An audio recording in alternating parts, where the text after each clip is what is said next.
Hey guys, welcome back to the channel. Thank you for being here. My name is Andrew, coming to you from beautiful sunny Costa Rica. This is a morning video. Today's video is going to be, the topic is going to be, how did the narcissist treat you and others? Think about that one. Guys, if you like the content, please subscribe. I'm going to jump right into this one. So you're in the narcissistic relationship. You're in the middle of it. And the narcissist is starting to treat you not normal. They're starting to devalue you, in other words. And you're putting this together, you're like, but you don't know they're a narcissist, and you're like, what is this? I don't quite get it. Like, this is my partner, and you know, I have so much respect and love and admiration for them, and like, things were going great. Remember, this is after the love bomb. But the thing is, you are you can't quite figure out what's going on here. You're like what is this? Anyway, you start, then let's say you go on trips, or you go to the store, or you have barbecues, whatever you do, and you watch their interactions with other people, complete strangers. And guess what they do? That's right. They give them all the attention, all the credit, all the adoration, excuse me, and you're shocked. You're like, I do not understand this at all. Like, we're married, or, you know, we've been together for X number of years, whatever. The point is this: you could say, like, you personally, or me, I could say, like, hey, you know, that beach chair looks incredible. Let's go sit over there. And the narcissist may be like, no, I don't think so. I think it's better off if we stay here. However, let's say you're with a group of people. Someone else says it, a complete stranger. Hey, that beach chair looks cool. Let's go sit there. Yeah, I love it. Let's do it. And you see this pattern happening over and over again.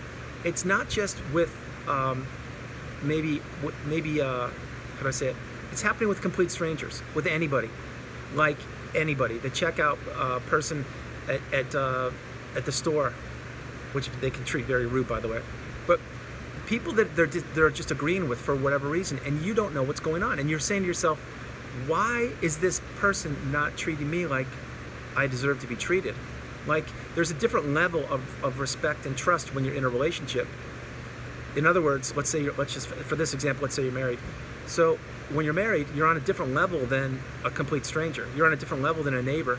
You're on a different level than everybody, because you took the vows and you got married. And so that's what you're supposed to be treated on a totally different plateau. The narcissist doesn't do that. They actually treat other people better than you. And you may say, well, Andrew, you know what? That resonates with me. Well, what happened there? What happened there is they're over your supply. They've already locked you down by getting married. Or let's say you're not married. Let's say that you're just dating, but they've gotten bored with you, tired. You don't offer the same supply anymore. And so what they need to do is they need to elevate other people to get reactions out of them and responses. Brand new people, brand new shiny objects. That's what they do. And this can be anybody. It can be guests at a event. It can be people at a theater show. It can be people on airplanes. It can be anybody. And you'll notice, like, maybe the narcissist is flirting a little bit. And I'm not going to get off track. I'm just giving you little examples. Maybe they're flirting a little bit in front of you with these people. And you're saying to yourself, like, this is a little too much. Like, what is this? And then when you call them out on it, like, hey, you know, you put your arm on that person's shoulder, like, that was a little much, wasn't it? And they're like, no, I don't know what you're talking about. That never happened. Or, oh, just a friend. Or, no, I was showing him something, or whatever. And you're like, really? Because I was at that barbecue and I was 10 feet away from you, and what I saw wasn't what happened. Like, that was a little intimate, and I don't understand what's going on. The thing is, the narcissist has no boundaries. They have no rules, and they cannot differentiate between a spouse or a significant other and a complete stranger. Think about that for a moment. It is 100% accurate. They can't. You're all on the same level playing field. Each and every one of you is literally an appliance to be plugged into an outlet in the wall and to be used and utilized whenever the narcissist wants it. In other words, if you're married or not, it doesn't matter to them. You're just an entity that offers supply to them. Now really think about this and play it a few times if you don't quite understand. This is true. It's reality. It's real. So when you took your vows and you thought you were marrying someone that was equal, like, okay, this is going to be a bond, a union forever, and all that kind of stuff, no. What they married was a toaster, which was you. That's what they married. Someone to just plug in, use when they want to, and that's it.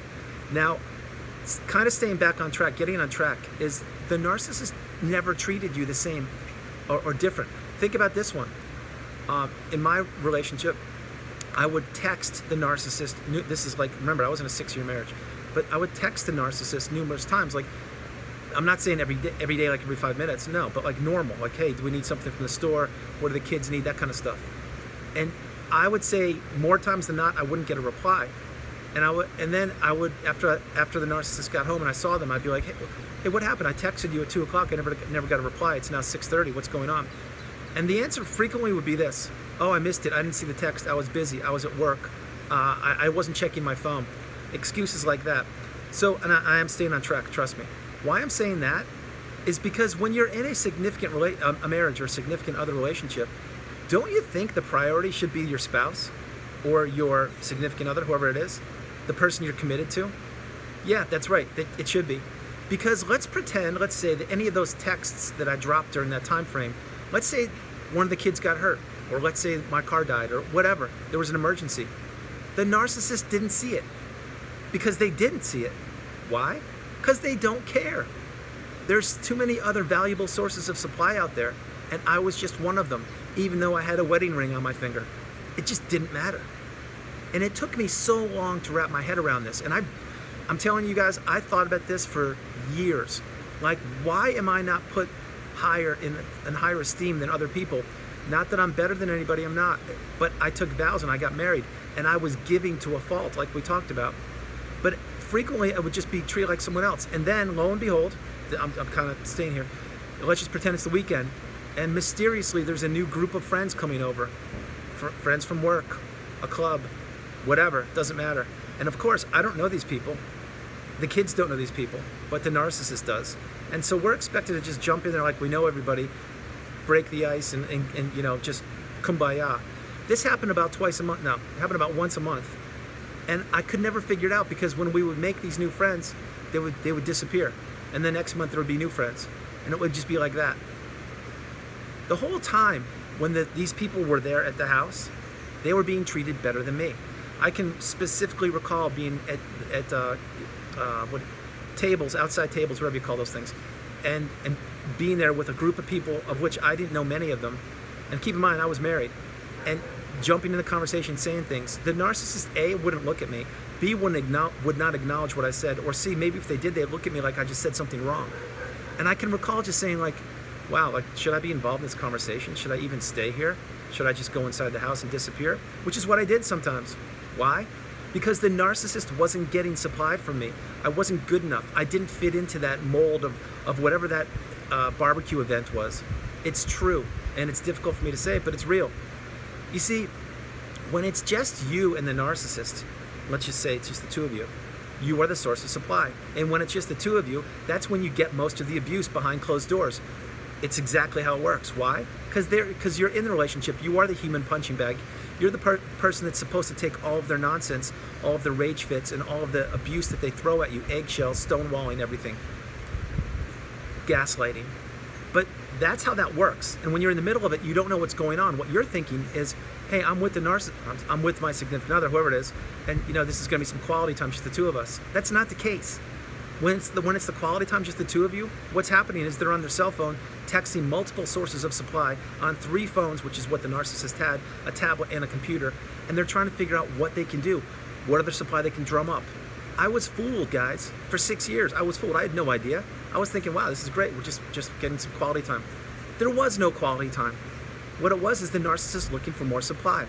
So getting back on track, the narcissist doesn't treat you the same way as they treat other people.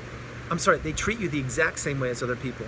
You're just an average human being who's there for them, to give them whatever it is. Financial support, sex, relations, money, status, whatever it is, doesn't matter. But that's what you are. And what they're doing when they're talking to the other supply better than they're talking to you is they're grooming them. Like, I'm not saying long-term grooming, but they're testing them. This is exactly what they're doing. They're testing them. Hey, you know, this person I just met this person, like, let me see what I can do here. Maybe there's some benefit to me. That's why they're always trying to meet new people. They're looking for what that new person can provide for them. Always. The boat trip, the trip to Vancouver, the trip to Mexico, whatever it is. They're looking for ways to gain from other people. That's why when you're at the barbecue, and let's say an example, real life example for me. I'm married, I'm in the middle of it, and I'm at the barbecue. Are they talking to me? No, why would they? I'm always lying around there, like they can just plug me in whenever they want to. They're talking to other people to see how they can get benefits from them. That's exactly what they're doing the whole time. So they treat other people better than they treat you, especially the longer the relationship goes on. Pay attention to the signs. This is real. It's true. It's 100% real. Guys, if you like the content, please drop some comments below. I'm going to end this one right now. I hope you enjoyed the video. I love doing it. It's so beautiful here today. I'm very excited to be here. God bless you all. God bless you all from beautiful Costa Rica. Have a great day, and pay attention to how the narcissist did treat you in the relationship or is treating you right now. I can assure you they're treating complete strangers better than they're treating you. God bless you. Namaste. I love you. Bye.